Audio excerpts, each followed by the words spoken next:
We are very pleased to be here with our delegation from Germany.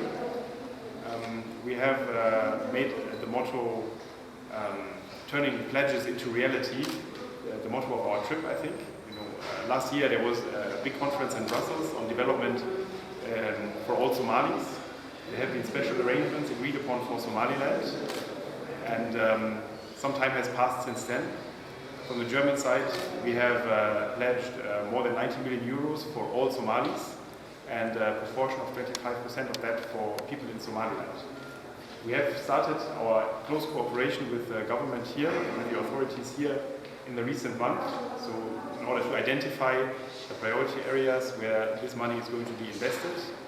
But many details still need to be worked out, but we are very glad that now we are here with a delegation from the Federal Ministry for Economic Cooperation and Development, and also representatives of GIZ, the German Technical Cooperation Agency, as well as KfW, the German Development Bank.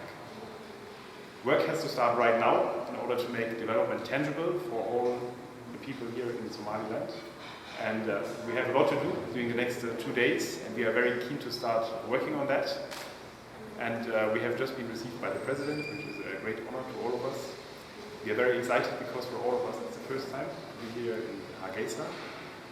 We will have now discussions with your Minister of Planning.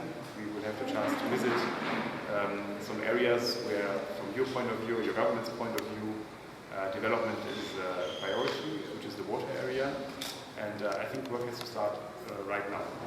Thank you very much.